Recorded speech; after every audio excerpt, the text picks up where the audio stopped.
Olha, minha filha, tem histórias que a gente carrega como um peso no peito por anos. Histórias que a gente não quer contar porque machucam, porque expõem feridas que ainda não cicatrizaram direito. Mas chegou a hora de eu dividir isso com vocês, porque sei que não sou a única mãe que já passou por isso. Meu nome é Conceição, tenho 68 anos e durante 3 anos da minha vida, sem saber, eu morei com um traficante. O pior de tudo era meu próprio filho. Quando eu falo isso assim, parece até simples, né? Mas não é nada simples descobrir que aquela pessoa que você pariu, que você criou, que você amou incondicionalmente por 25 anos, estava usando sua casa, sua confiança, seu amor para fazer algo que poderia ter destruído não só a vida dele, mas a sua também. É uma dor que corta por dentro, que faz você questionar tudo. Onde foi que eu errei? Como eu não vi? Será que sou culpada? Vou começar do começo para vocês entenderem toda a situação. Eu sempre morei aqui, no Capão Redondo, zona sul de São Paulo. Não é o lugar mais fácil do mundo para criar filho, principalmente filho homem. As tentações estão aí na esquina, literalmente. Mas eu sempre me esforcei muito para dar uma educação boa pro Rodrigo. Trabalhei como faxineira durante mais de 30 anos, limpando escritório no centro da cidade. Saía de casa às 5 da manhã, voltava às 8 da noite, morta de cansada, mas sempre com alguma coisa boa para o jantar. O Rodrigo era meu único filho. O pai dele sumiu quando eu estava grávida de 6 meses. Típico, né? Então sempre foi só eu e ele contra o mundo. E olha, ele não era um menino difícil quando pequeno. Pelo contrário, era carinhoso, inteligente, me ajudava com as coisas de casa. Quando chegava da escola, já deixava o arroz lavado para mim, organizava a casa. Eu chegava em casa e encontrava ele fazendo lição na mesa da cozinha. Mas as coisas começaram a mudar quando ele fez 15 anos. Nessa idade, sabe como é? Os meninos querem se sentir homens. E aqui no bairro, infelizmente, muitos meninos acham que ser homem é ter dinheiro fácil, é ter tênis caro, é não depender da mãe para nada. Comecei a perceber que ele estava chegando em casa mais tarde, sempre com alguma desculpa. Mãe, fiquei jogando bola com os meninos, fui na casa do João fazer trabalho da escola. No começo eu acreditava.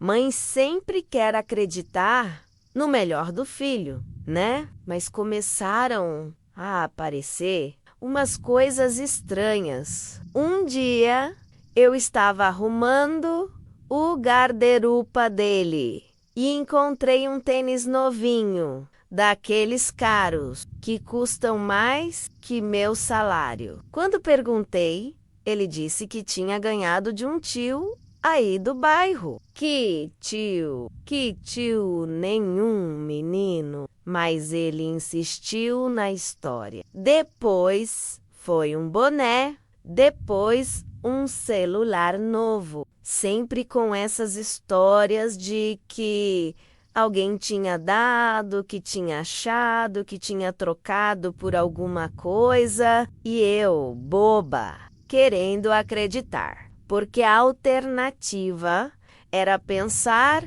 que meu filho estava se metendo com coisa errada. E isso Era algo que eu não queria nem cogitar. As coisas foram piorando gradualmente. Ele começou a trazer amigos estranhos em casa. Não eram os meninos da escola que eu conhecia desde pequeno. Eram outros, mais velhos, com aquela cara de quem já viu o mundo de uma forma que criança não deveria ver. Eles ficavam ali na sala, conversando baixo, sempre parando de falar quando eu passava. Eu até comentava com ele: Rodrigo, esses meninos não têm cara de boa coisa, não. E ele ficava bravo comigo. Mãe, a senhora está julgando as pessoas pela aparência. Eles são meus amigos da escola nova. Que escola nova?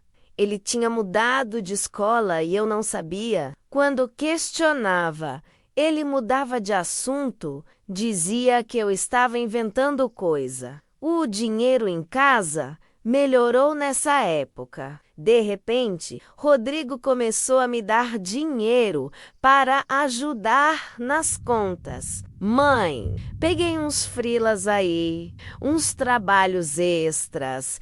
Ele dizia, e eu, ingênua, ficava até orgulhosa. Pensava, que menino responsável, já está ajudando em casa com apenas 17 anos. O dinheiro vinha sempre em notas pequenas, como se fosse juntado aos pouquinhos. Então, parecia coerente com a história de trabalhos extras. Com esse dinheiro, conseguimos reformar a casa, pintamos a fachada, trocamos alguns móveis, compramos uma TV nova, até comprei roupas melhores para mim, coisa que há anos eu não fazia. Me sentia bem, sentia que finalmente as coisas estavam melhorando na nossa vida. Que ilusão, meu Deus, que ilusão terrível! Os vizinhos começaram a comentar. Dona Marlene, que morava na casa do lado, chegou até mim um dia.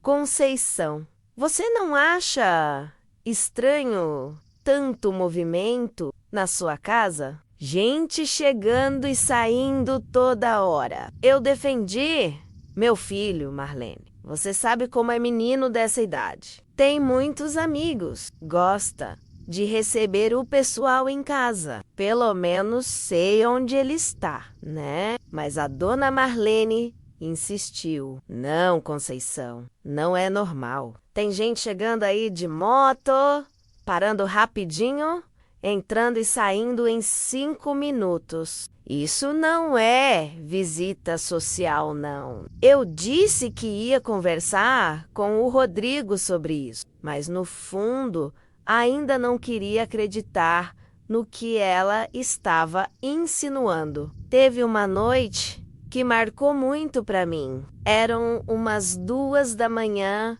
quando acordei com barulho de moto na frente de casa. Fui até a janela e vi um rapaz entregando alguma coisa para o Rodrigo. Eles conversaram rapidinho e o cara foi embora. Quando o Rodrigo entrou em casa, fingi que estava dormindo, mas meu coração estava disparado. O que era aquilo? Por que meu filho estava recebendo coisa de estranho de madrugada? No dia seguinte, tentei conversar com ele durante o café da manhã. Filho, ontem de madrugada você estava na rua conversando com alguém. Tudo bem? Ele ficou nervoso na hora. Mãe, a senhora está me vigiando agora? Era só um amigo que veio me devolver uma coisa que eu tinha emprestado. Que coisa? Que amigo vem devolver coisa 2 da manhã? Mas ele saiu para a escola antes que eu pudesse insistir no assunto. As visitas em casa aumentaram. Não era mais só de tarde ou de noite. Começou a vir gente de manhã cedo, gente de madrugada. Sempre o mesmo padrão. Chegavam, ficavam poucos minutos, iam embora. E o Rodrigo sempre tinha uma explicação. Eram colegas, pegando o trabalho da escola, eram amigos que vinham buscar CDs emprestados, eram meninos do futebol combinando jogo. Eu comecei a ficar desconfiada de verdade quando percebi que ele nunca mais saía de casa sem uma mochila pequena. Sempre com aquela mochila. Quando perguntava o que tinha dentro, ele dizia que eram os materiais da escola ou coisas pessoais. Uma vez, tentei pegar a mochila para ver o que tinha dentro, mas ele foi mais rápido e segurou. Mãe, que isso? Tem coisas particulares minhas aí. O comportamento dele também mudou muito. Ficou mais agressivo, mais desconfiado. Qualquer pergunta que eu fazia, ele já ficava na defensiva. Se eu perguntava onde ele ia, ele dizia que eu estava sendo controladora. Se eu perguntava com quem ele estava saindo, ele dizia que eu não confiava nele. E o pior, começou a mentir descaradamente. Dizia que ia para um lugar e eu descobria que estava em outro. Dizia que estava com uma pessoa e estava com outra. Teve um dia que eu encontrei no banheiro umas balanças pequenas, dessas de cozinha, mas muito pequenas mesmo. Quando perguntei, ele disse que era para um trabalho da escola sobre medidas. Que trabalho era esse? Ele não soube explicar direito. E por que esconder no banheiro se era para a escola? As explicações dele não faziam sentido, mas eu ainda queria acreditar. O ponto de virada aconteceu numa quinta-feira de novembro que eu nunca vou esquecer. Era para ser um dia normal. Eu tinha saído para trabalhar como sempre. Deixei o Rodrigo dormindo porque ele disse que só tinha aula à tarde. Mas aconteceu uma coisa no trabalho. Menos a máquina de lavar prato. Quebrou e eu acabei voltando para casa mais cedo, lá pelas 10 da manhã.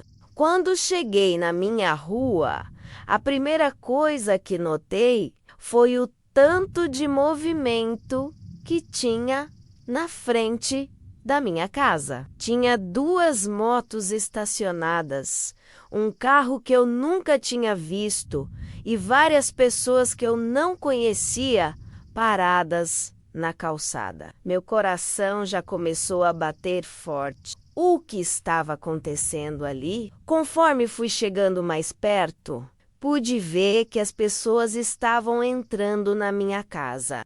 Entrando na minha casa, gente desconhecida, entrando na minha casa como se fosse a coisa mais normal do mundo. E onde estava o Rodrigo?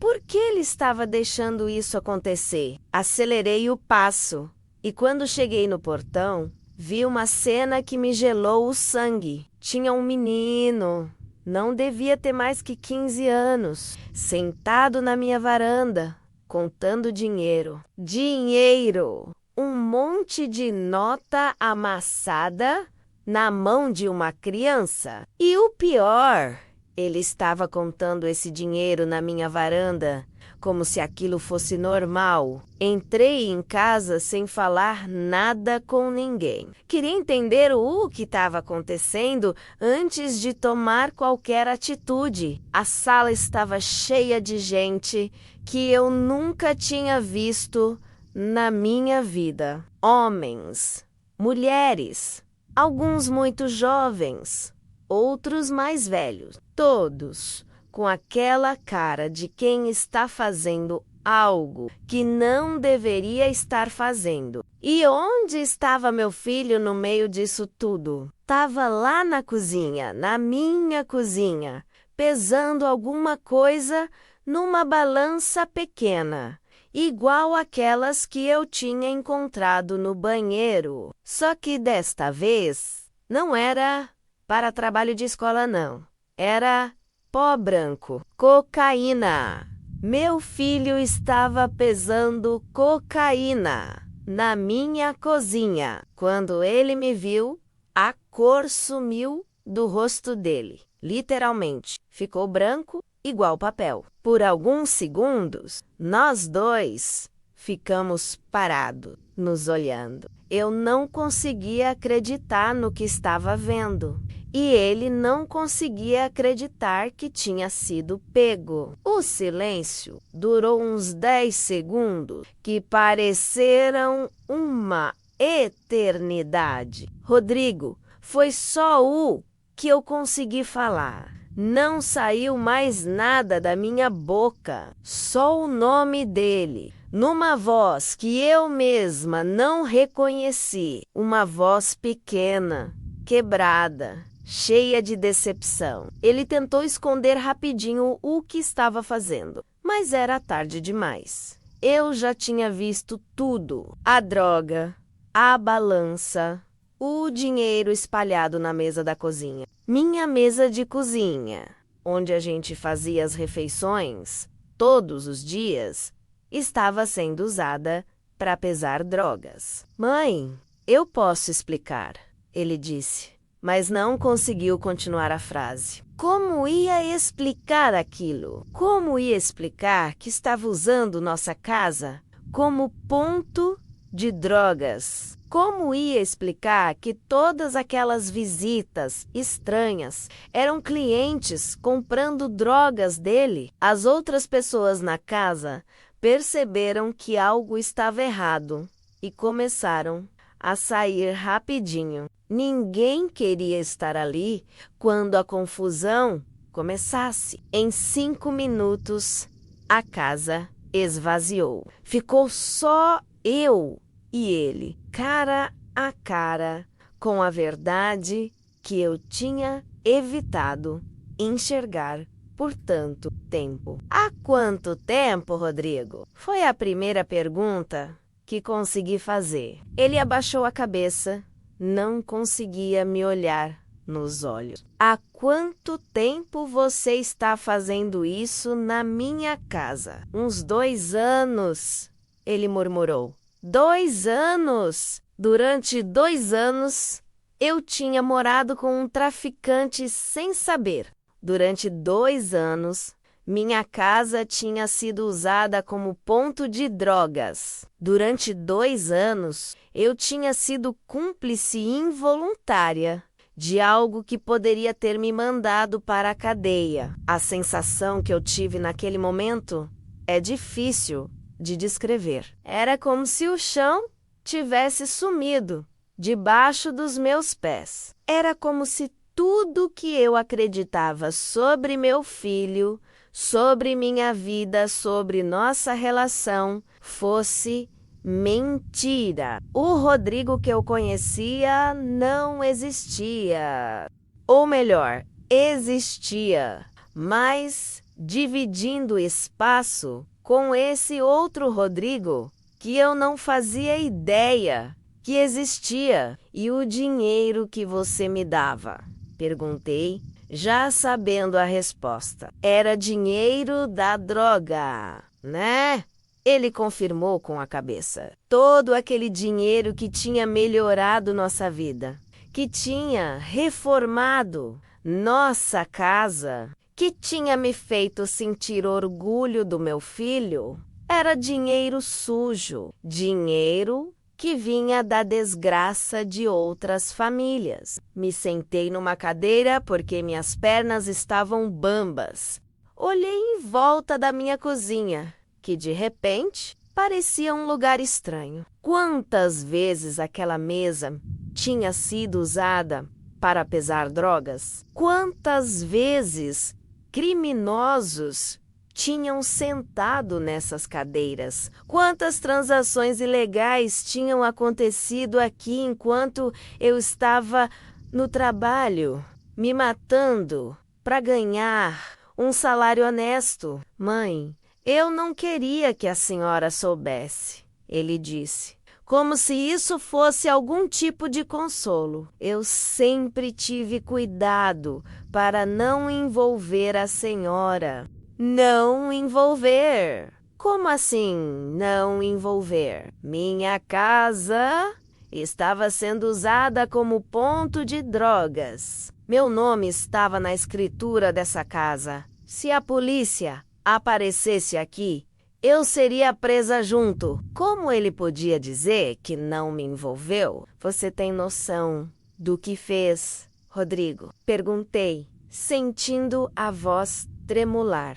Você tem noção de que me transformou numa criminosa? Que se a polícia descobrir isso aqui, eu vou presa junto com você? Pela primeira vez, vi nos olhos dele que ele realmente não tinha pensado nisso. Na cabeça de menino dele, ele achava que estava protegendo a mãe, mantendo segredo. Não passou pela cabeça que me usar como fachada era a pior coisa que ele poderia ter feito. Tentei entender como tinha chegado nesse ponto. Por que, filho? Por que você começou com isso? Ele demorou para responder. Ficou mexendo nas mãos, olhando para o chão. Quando finalmente falou, a voz estava baixinha. Porque eu cansei de ser pobre, mãe. Cansei de ver a senhora sofrendo para pagar as contas. Cansei de não ter as coisas que os outros meninos têm. Aquela resposta me partiu o coração, de um jeito que eu não esperava. Porque eu entendi a revolta dele. Entendi o desejo de ter uma vida melhor, mas não podia aceitar o caminho que ele escolheu. Não podia aceitar que ele tivesse me usado para isso. Você acha que eu queria dinheiro sujo, Rodrigo? Perguntei, já com lágrimas nos olhos. Você acha que eu queria melhorar de vida com o sofrimento dos outros, com dinheiro que vem da desgraça de outras famílias? Ele não respondeu porque não tinha resposta. Como ia responder? Toda a justificativa dele desmoronava quando eu colocava dessa forma. Ele não estava me ajudando, estava me prejudicando, não estava me protegendo. Estava me colocando em risco. Ficamos em silêncio por alguns minutos, eu tentando processar tudo que tinha descoberto, ele provavelmente pensando em como consertar a situação. Mas será que dava para consertar? Será que nossa relação ia conseguir se recuperar dessa traição? Porque foi isso que eu senti. Traição. Não só o tráfico em si, mas o fato de ele ter me usado. Ter usado minha casa, minha confiança, meu amor.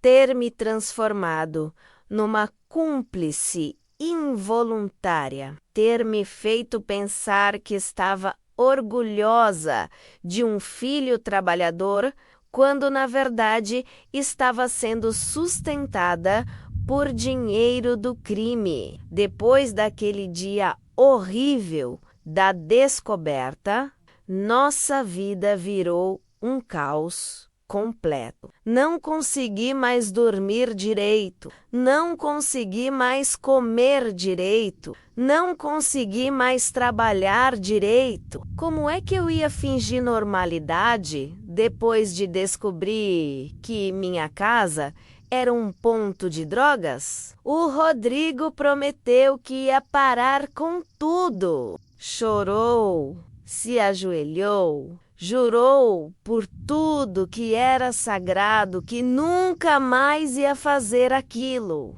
Disse que já estava querendo sair mesmo, que estava com medo, que não aguentava mais viver naquela tensão. E eu, como mãe que era, quis acreditar, quis dar uma chance para ele consertar tudo. Durante umas 2 semanas, parecia que as coisas tinham voltado ao normal. Ele saía para procurar emprego, voltava no horário que combinávamos, não recebia mais aquelas visitas estranhas. Eu comecei a pensar que talvez tivéssemos conseguido resolver tudo em família, sem precisar envolver outras pessoas. Mas era ilusão, pura ilusão minha. Numa quarta-feira de tarde, voltei do trabalho e encontrei a casa cheia de gente de novo. A mesma movimentação estranha,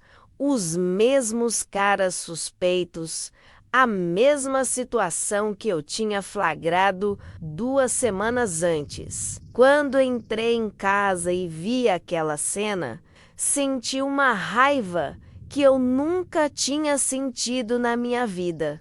Rodrigo, gritei do jeito mais alto que consegui. Todo mundo parou o que estava fazendo e olhou para mim. Alguns começaram a sair correndo. Outros ficaram parados, sem saber o que fazer. E meu filho apareceu da cozinha com aquela mesma cara de criança, pega, fazendo arte. Fora!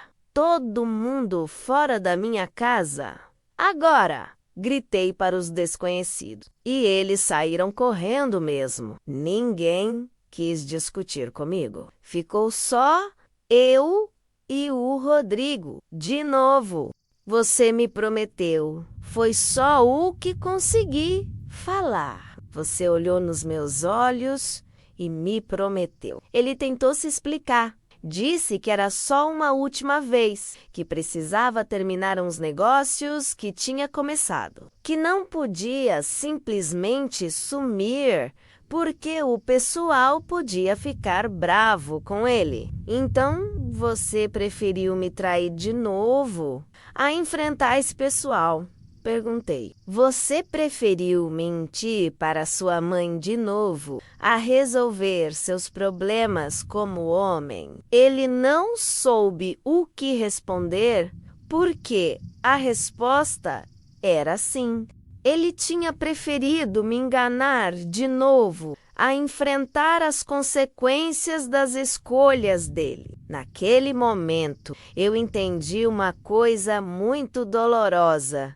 Meu filho não ia parar. Não ia parar porque não queria realmente parar. Ele gostava do dinheiro fácil, gostava da sensação de poder, gostava de se sentir importante no movimento. E enquanto eu permitisse, ele ia continuar usando nossa casa para isso. Foi aí que tomei a decisão mais difícil da minha vida. Disse para ele que tinha 3 opções. Ou parava definitivamente e provava que tinha parado. Ou saía de casa, ou eu mesmo ia contar para a polícia o que estava acontecendo ali.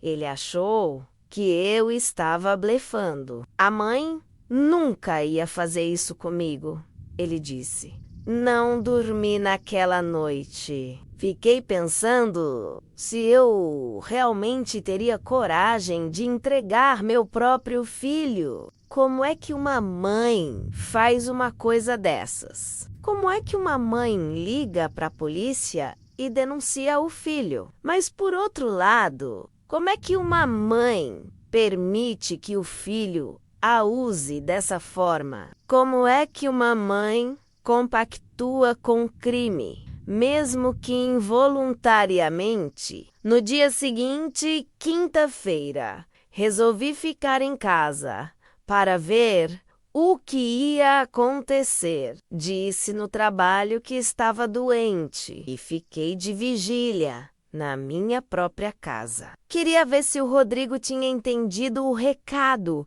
ou se ia continuar me desrespeitando. Lá pelas 10 da manhã, começaram a chegar as visitas de sempre. O Rodrigo tentou me convencer a sair de casa. Mãe, por que a senhora não vai dar uma volta? Vai visitar a comadre Zilda. Mas eu não saí. Fiquei ali mesmo, sentada na sala, vendo todo o movimento. E foi nesse dia que eu vi coisas que me marcaram para sempre. Vi meninos da idade do meu filho, alguns até mais novos, chegando ali para comprar drogas. Vi mães de família, mulheres trabalhadoras como eu, entrando na minha casa para comprar cocaína. Vi o sofrimento dessas pessoas, o vício tomando conta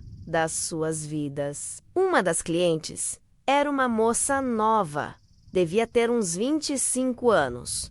Bem vestida, parecia ter estudo, mas quando ela tirou o dinheiro para pagar a droga, eu vi que as mãos dela tremiam. Vi o desespero nos olhos dela e pensei, essa moça é filha de alguém também. Tem uma mãe em casa que deve estar sofrendo igual eu estou sofrendo.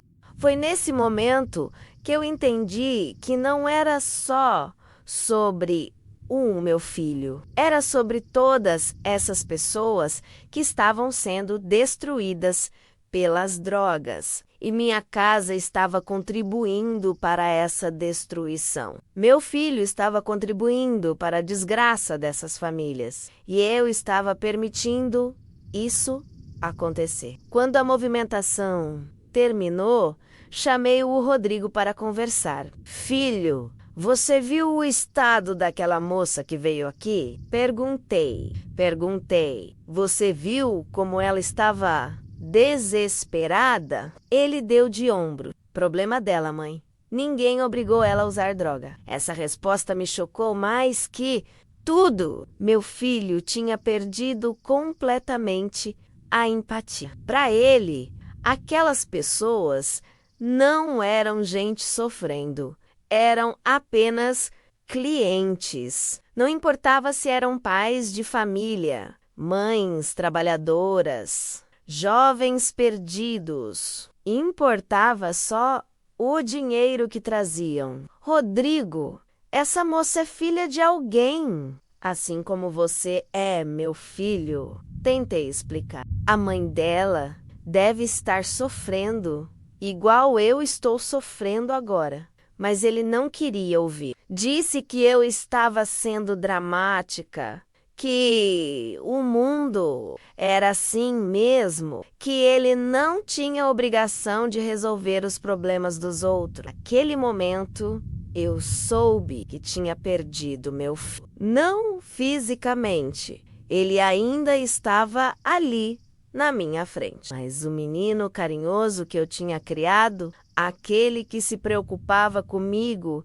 e me ajudava em casa, esse tinha desaparecido. No lugar dele havia um estranho, alguém que eu não reconhecia mais. Essa foi a noite que eu tomei a decisão final. Não podia mais permitir que aquilo continuasse. Não podia mais ser cúmplice, nem mesmo involuntária, da destruição de tantas vidas. E não podia mais permitir que meu filho continuasse se transformando num monstro. Na sexta-feira de manhã, eu fiz a coisa mais difícil que já fiz na minha vida inteira. Peguei o telefone e liguei para a polícia. Não consegui falar no primeiro telefonema, menos quando atenderam. Eu desliguei. Fiquei uns 20 minutos andando pela casa, juntando coragem. Tentei ligar de novo. Aconteceu a mesma coisa. Na terceira tentativa, Consegui falar. A voz saiu trêmula, baixinha, mas consegui falar. Eu queria fazer uma denúncia. A pessoa do outro lado foi muito educada. Perguntou meu nome, meu endereço. Qual era a denúncia? Quando falei que queria denunciar tráfico de drogas, ela me passou para outro setor. Senhora, a senhora tem certeza do que está denunciando? Perguntou o policial. Porque denúncia falsa também é crime. Falei que tinha certeza que era minha própria casa, que estava sendo usada como ponto de drogas. Ele ficou surpreso. A senhora mora no local? Confirmei. E quem está traficando? Essa foi a pergunta mais difícil de responder. É meu filho, falei, e comecei a chorar. Chorei tanto que o policial teve que esperar eu me acalmar para continuar a conversa. Senhora, a senhora tem certeza disso? Está denunciando o próprio filho. Confirmei de novo. Disse que não aguentava mais aquela situação, que tinha medo de ser presa junto, que queria que aquilo parasse. Ele explicou como ia funcionar. Iam enviar uma equipe para verificar a denúncia. Se confirmassem que realmente havia tráfico, iam fazer uma operação para prender os envolvidos. A senhora entende que seu filho pode ser preso? Perguntou. Eu sabia, e mesmo assim estava fazendo aqui. Desliguei o telefone e me sentei no sofá. Fiquei ali parada, tentando entender o que eu tinha acabado de fazer. Tinha denunciado meu próprio filho para a polícia. Que tipo de mãe faz uma coisa dessa? Será que eu era um monstro? Será que o amor de mãe não deveria ser incondicional? Mas, por outro lado, que tipo de mãe permite que o filho use sua casa para destruir outras famílias? Que tipo de mãe compactua com o crime, mesmo que involuntariamente? Essas perguntas ficaram martelando na minha cabeça o dia todo. O Rodrigo chegou em casa no final da tarde, como sempre, sem suspeitar de nada. Olhei para ele e pensei: essa pode ser uma das últimas vezes que vejo meu filho em liberdade. Era uma sensação horrível, como se estivesse velando alguém que ainda estava vivo. Tentei agir normal durante o jantar, mas estava tremendo por dentro. Ele percebeu que eu estava estranha. Mãe, a senhora está bem? Tá muito quieta hoje. Falei que era só cansaço do trabalho. Como eu ia explicar que tinha passado o dia inteiro pensando na hora que a polícia bater na nossa porta? A operação aconteceu na segunda-feira seguinte, de madrugada. Eram umas 5 da manhã quando bateram no portão. Não foi aquela batida educada de visita normal. Foram socos na porta, gritos de polícia. Abram a porta, que acordaram a rua inteira. O Rodrigo saltou da cama desesperado. Mãe, chama a polícia! Ele gritou, sem entender que a polícia já estava ali. Quando percebeu o que estava acontecendo, olhou para mim com uma expressão que eu nunca vou esquecer. Era surpresa, decepção, traição, tudo junto. Foi a senhora, né? Perguntou. Não consegui responder, só confirmei com a cabeça. Os policiais entraram e fizeram a busca. Encontraram tudo. A droga escondida no guarda-roupa dele, as balanças, o dinheiro, até uns cadernos onde ele anotava as vendas. Foi tudo muito rápido. Em 15 minutos, meu filho estava algemado, sendo levado para a delegacia. Antes de saírem, um dos policiais veio falar comigo. Senhora, a senhora fez a coisa certa. Sei que foi difícil, mas foi a coisa certa. Naquele momento, eu não senti que tinha feito a coisa certa. Senti que tinha traído meu próprio filho. Os vizinhos ficaram todos na rua, vendo a movimentação. Alguns me olhavam com pena, outros com julgamento. Eu sabia que iam falar. A Conceição entregou o próprio filho para a polícia. E era verdade. Eu tinha feito. O Rodrigo ficou preso por 3 meses, até sair em liberdade provisória. Durante esse tempo, eu visitava ele toda semana no presídio. As primeiras visitas foram terríveis. Ele nem falava comigo direito, só olhava com raiva e decepção. Por que a senhora fez isso comigo? Perguntava sempre. Eu tentava explicar. Porque eu te amo, filho. E quem ama de verdade não deixa a pessoa que ama se destruir. Mas ele não entendia. Na cabeça dele, mãe que ama protege o filho da polícia. Não entrega o filho para a polícia. Teve uma visita, já no 2º mês, que ele chegou para mim e disse: mãe, eu entendi. Perguntei o que ele tinha entendido. Entendi que a senhora não me entregou para a polícia. A senhora me entregou para Deus, para que eu pudesse acordar antes que fosse tarde demais. Aquela frase me deu um alívio que eu não sentia há meses. Finalmente, meu filho estava entendendo que eu não tinha agido por maldade ou por raiva. Tinha agido por amor. Um amor doloroso, difícil, que às vezes precisa machucar para salvar. Quando ele saiu da cadeia, veio para casa um menino diferente, mais maduro, mais reflexivo. Tinha perdido aquela arrogância, aquela frieza que tinha desenvolvido quando estava no tráfico. Voltou a ser carinhoso comigo. Voltou a me ajudar em casa. Ele conseguiu um emprego numa oficina mecânica.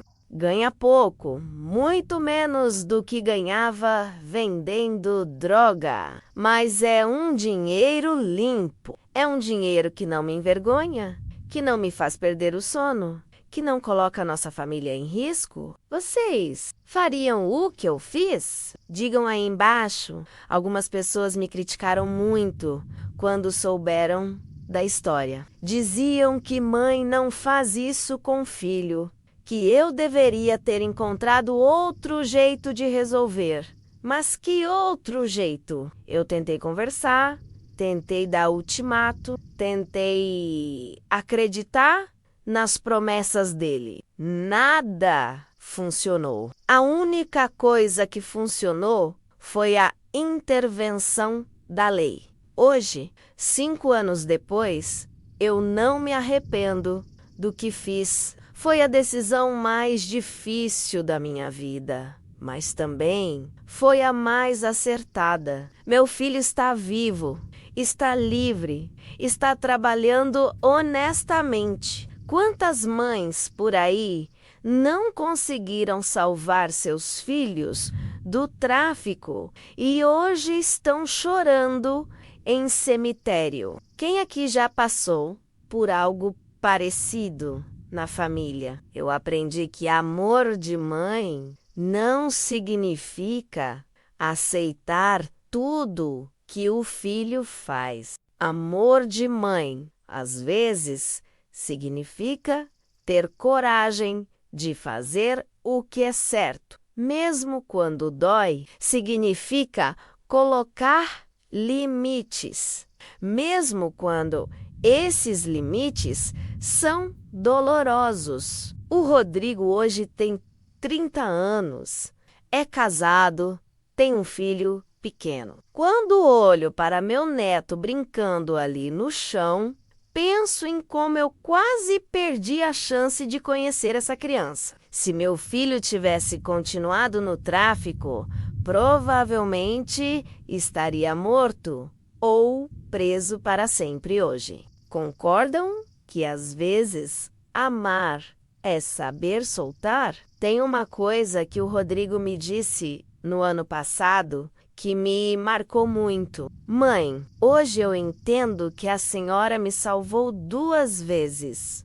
Uma quando me pariu, outra quando me entregou para a polícia. Quando ele falou isso, eu chorei. Chorei de alívio, de felicidade, de gratidão por ter tido coragem de fazer o que era certo. Para vocês que estão passando por situação parecida, na família, eu sei como dói. Sei como é difícil tomar uma decisão dessas. Mas às vezes não temos escolha. Às vezes precisamos ser mais fortes que nosso coração de mãe para salvar nossos filhos de si mesmos. Não estou aqui para julgar ninguém que fez diferente de mim. Cada família tem sua situação, cada mãe conhece seus limites, mas estou aqui para dizer que às vezes o amor precisa doer para curar. Às vezes precisamos perder nossos filhos temporariamente para não perder close para sempre. Minha casa hoje é uma casa de paz. Não tem mais movimento estranho.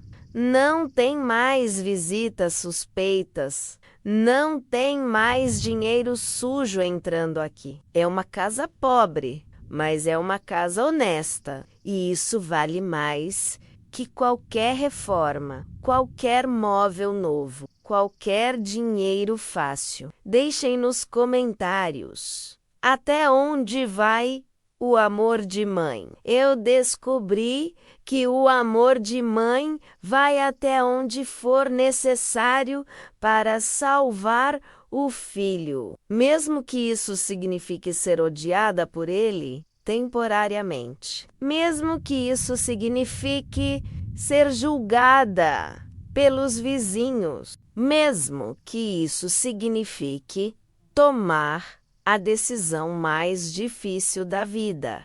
Se vocês viram até aqui, muito obrigada por me escutarem. Sei que não é uma história fácil de ouvir. Não foi uma história fácil de viver, mas precisava dividir isso com vocês, porque sei que muitas mães estão passando por situações parecidas e se sentindo sozinhas. Vocês não estão sozinhas. E lembrem-se, às vezes ser mãe significa ter coragem de fazer o que é certo, não o que é fácil. Obrigada por me ouvirem.